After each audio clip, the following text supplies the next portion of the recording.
And off we go. This time this week, the Blue Devils are headed on the road for the first time this season. It has been a friendly place, particularly in non-conference play. They've won 7 of their last non-conference road games, including both of them last year, a double overtime thriller up in Evanston, and then, of course, that dominant win over Middle Tennessee State. And with that, we welcome you inside Blue Devil Tower. I'm David Shumate alongside Dave Harding. Great to have you guys along for the ride.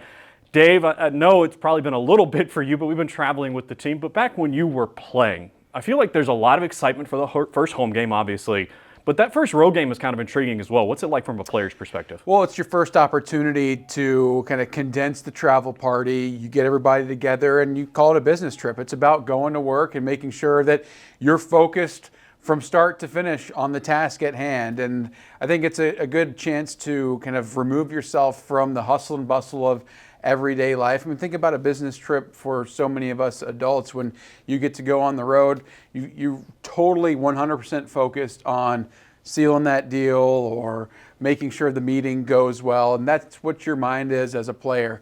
You're focused, you are with the people that you love, and it's an opportunity that on the road, going to be a hostile environment that you get to be tested at a very high level and go see how prepared you are. And a game under the lights down in New Orleans. Tulane is a very good team. They've won their first 2. A dominant win over Northwestern to start the season. They beat South Alabama a weekend ago. Of course, the Blue Devils are 1-1. I know the sample size is small, but we're starting to see some trends develop. And let's talk about Darian Mensah because he's going to be a big part of the storyline this weekend. But Dave, branch it out. Let's talk about his receivers as well. I think 12 different guys caught a pass this weekend against Illinois. The Blue Devils are the 5th best passing attack in the country, better than 370 yards a game through the air. Yeah, I think offensively they've done a very good job of finding a chemistry through the air. The offensive line needs credit as well. Mensah has been well protected, but also whether that's Cooper Barcade or Andrell Anthony, all these guys have done a good job of coming in and playing at a very high level from an early start to the season and getting right to playing and making big explosive plays. The number one thing, and we'll talk about it, is turnovers and making sure the Blue Devils limit that, because outside of those situations on offense, the numbers have been really good. They've moved the football effectively. The ground game, I think, has been sound, and but the passing obviously has been the hallmark to this group so far, and they put defensive backs in quite the bind when you have Mensah kind of rolling out of the pocket, looking down the field, and these receivers knowing when to bend and break off routes deep. It's really hard to defend. You mentioned the receiving corps. Don't take our word for it. Take the word of the head coach of Tulane, a team that played for the AAC title a year ago. He said earlier this week it's the best group of receivers he's seen in his time at Tulane, talking about Duke's wideouts, so something to watch. And then on defense, we know what this Manny Diaz bunch is about. New season, same story. Top 10 in the country in terms of tackles for loss per game, top 11 in terms of sacks per game, and they have the top sack man in the country right now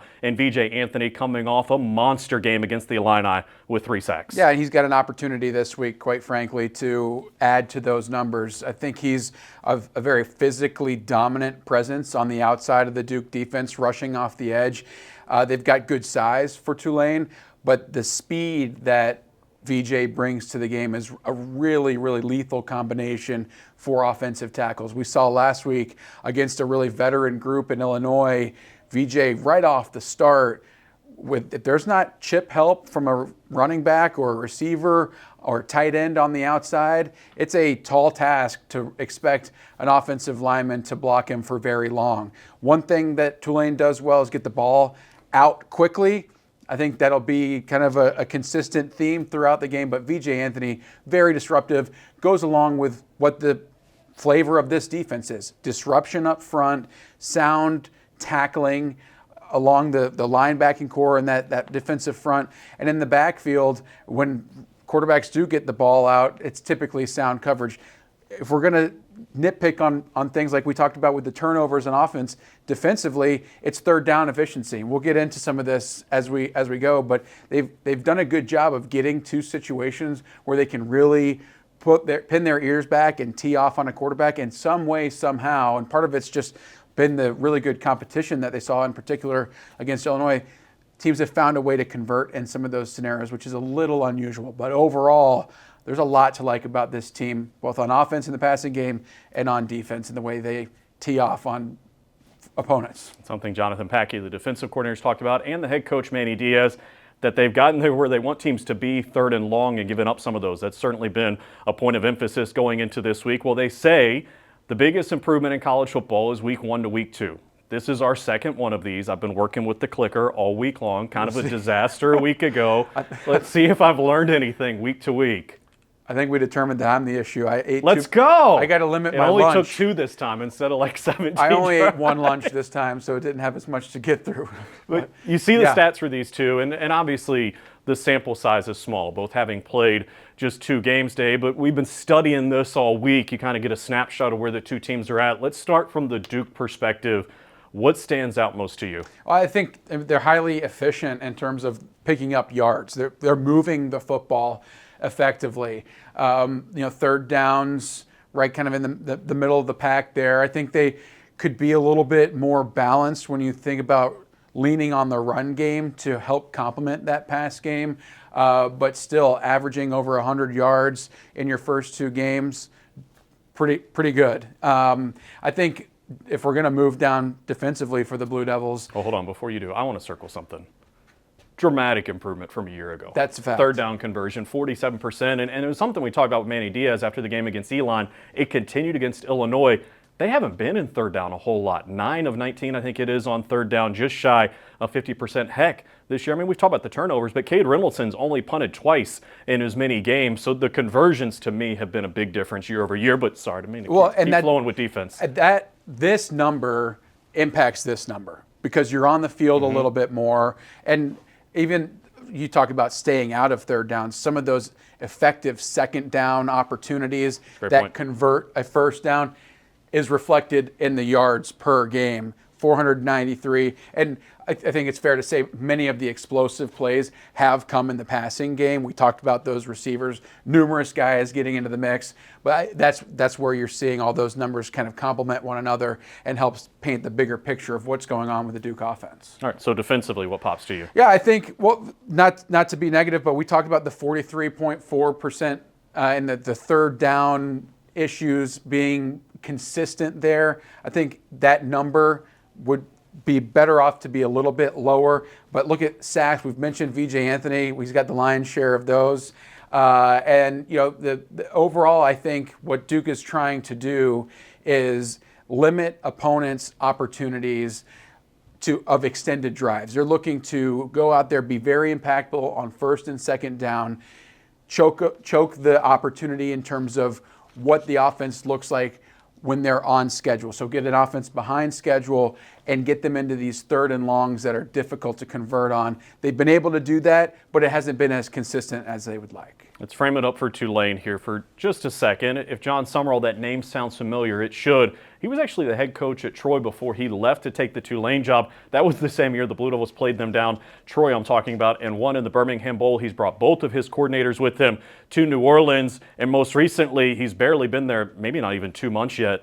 Jake Retzloff, the transfer quarterback, comes in over from BYU. And Dave, we can look at these passing numbers and these rushing numbers, but maybe the thing that jumps out the most off the stat sheet, statistically, he's their leading rusher. Yeah, I mean, big acquisition. Both of these teams acquired big-time quarterbacks in the offseason. Darian Mensah for the Blue Devils and Jake Retzloff makes their offense go. He's athletic. We talked at the top of this podcast about the need against a defensive front and the likes of VJ Anthony at defensive end to get the ball out of your hand quickly. I think Jake's just the velocity that he puts on the ball, but how quickly he's able to see a receiver, even in anticipating a receiver being open, and to get the ball out with his throwing motion, pretty impressive. And I think that when you pair his understanding, you can see the chemistry developing with his receivers there, again, in the anticipation front, throwing somebody open, but pair that with the dual threat nature that he is in running the football and extending plays, very, very difficult to contain him. It's a running attack beyond him that kind of does it by committee. They were shorthanded a week ago against South Alabama. Maurice Turner couldn't go, but they've got plenty of guys they can mix into the backfield. And Dave, when you look at what they've done defensively, what's been most impressive, they're one of the best teams in the country in taking it away, and they feasted on Northwestern in that respect in their opener. Yeah, kind of a tale of two teams here when you consider the Blue Devils are +6, or -6 rather, in turnover margin. Tulane +6. So they have feasted on opponents and going out there and taking the football away. Just turn on the tape against Northwestern. They're opening it. The first play of the game, the ball's on the ground. This past week, it was a lot of the same story. This is a very active defense, and they fly around. They're aggressive up front, a 3-down front. Kind of a tough look to get. You don't see it all that often, I guess, coming from an offensive lineman's perspective, and it can sometimes be difficult to figure out what your blocking angles are and the best way that you're going to attack that defense. So they do a good job of creating leverage problems. Their linebackers are incredibly aggressive. They've got guys that are playing absolutely fearlessly, I think is the word I would give to them. They are just not at all afraid of contact, willing to run through tacklers. And when you do that, you see the ball get stripped out. You see guys jump in front of routes and pick the ball off. This is a really, really active Tulane defense that's going to be hard to get control over. And talking about the takeaways, it's something we talked with Manny Diaz this week on his radio show, the head coach of the Blue Devils, and he acknowledged that obviously they don't have a takeaway yet, but it's something that this group had a bunch of takeaways a year ago, and a lot of those same personnel are back, and they've been so close, and you can see it on tape, certain plays where just that knife's edge of having a chance to get there. And he did say it feels like it's coming. You don't want to force the issue, but when they do come sometimes, we saw it last year against SMU, they can come in bunches, and hopefully that's the case this weekend down in New Orleans. Well, obviously, every week we give you our guys to watch going into the week, and a little bit of offensive flavor this week. We don't coordinate, so we submit these independently. I'll go first, and I don't think we could put 4 guys on here, but I put Jaquez Moore because he's the every down back. But to me, the rushing game for the Blue Devils, I was looking at some of the stats, and if you kind of pair out the quarterbacks in the run game and just look at the backs, Duke is averaging 6.3 yards per carry. For those that don't know, that's elite. And you look at what Jaquez is doing, he's averaging 5.7 yards a carry, Castle 11.4 yards a carry because of that long run against Elon. Shepard's over 5 yards a carry. And we saw the push, the way the Blue Devils dominated really at the line of scrimmage with their offensive line against Illinois. I think establishing that physicality is going to be a big part of the recipe this weekend. Maybe it's not the most fun brand of football to watch for some fans that want to see the ball flying all over the place, and the Blue Devils can certainly do that. But I love to see it, and I wouldn't be surprised at all to see the ground game get going this weekend. Well, it'll be interesting because Duke's calling card to this point has been passing the football, throwing, and we've talked about it from a statistics perspective. Will they be able to lean on the ground game? I think there are opportunities. You talked about what Duke's offensive front did last week in creating some big holes for the running game against a very stout Illinois defense. There are a lot of schematic similarities, Illinois to Tulane. Talk about that 3-down front and some of the leverage problems that it creates. Duke has seen that last week. That is huge in in the way that they are preparing for Tulane. So maybe a continuation there. I do think Duke's offensive front not getting some of the credit that they deserve in clearing out some of the holes. So another thing, Tulane's defense to the point where they are attack, get downhill, very aggressive. Sometimes if you're able to crease that, there are some big explosive plays to be had. So it's feast or famine type style against a defense like this. Jaquez Moore going to have a really good ball game. For me, big surprise going with the quarterback. Darian Mensah. I mean, the offseason narrative is a reason enough to include him on this players to watch list, just given the fact that he's going back to the school that he came from in Tulane and transferring to Duke.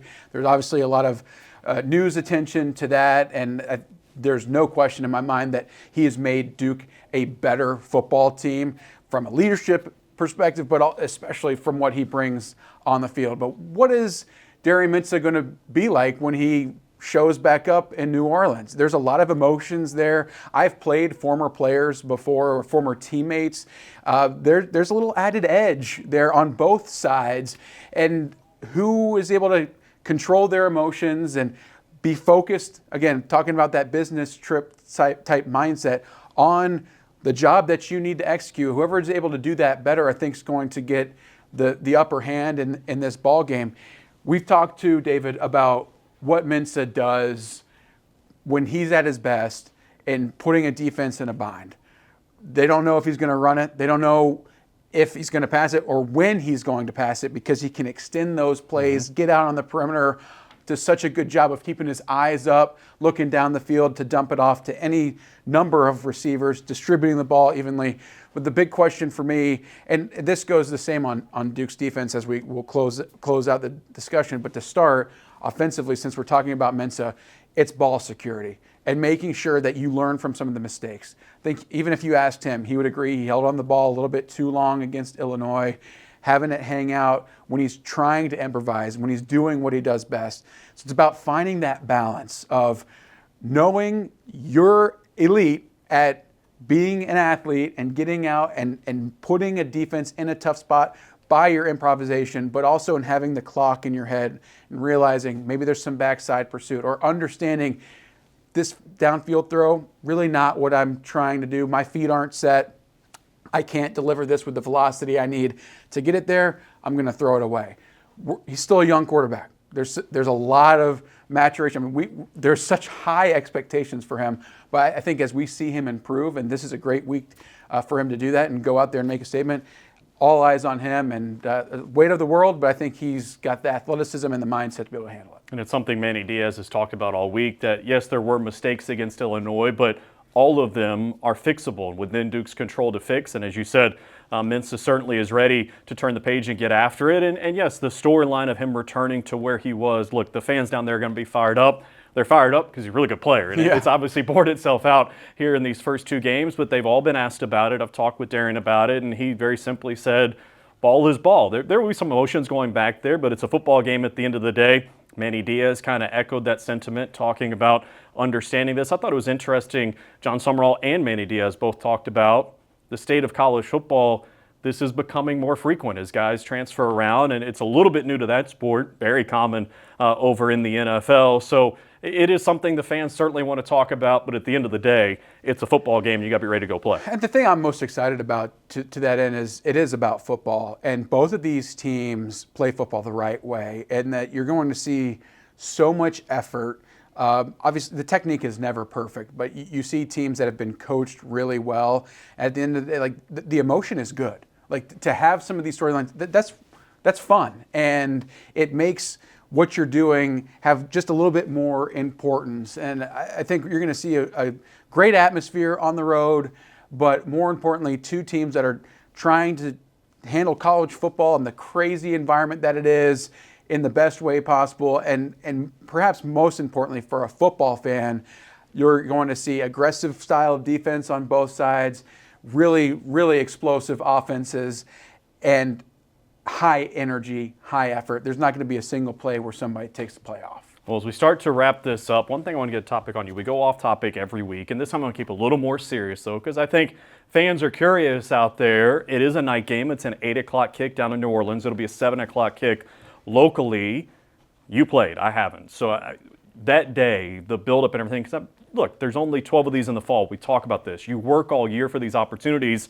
You wake up, and you got 12 hours until you play. So when you were playing, how'd you like to fill the day when you were on the road and you had a night game to get ready for? I mean, luckily now, especially in the iPad world and with all the technology, you can constantly be in your game notes, be watching film in your hotel room, but also they've got meetings. So you wake up, get some breakfast, some meetings in. There's only a 3 to 4 hour period during the day where you've got a lull in the action. And luckily for Duke, it's a Saturday game. It's not an 8 p.m. Thursday game or an 8 p.m. Friday game. Those are killer because you're waiting around. There's nothing else on. You can watch a little College Game Day, maybe tune in to some radio broadcasts, and there's enough distraction. You're hanging out with other friends in your room. It's a good time. Meanwhile, you and I are going to be at Cafe Du Monde seeing how many beignets someone can possibly eat before they go call a game on the radio, correct?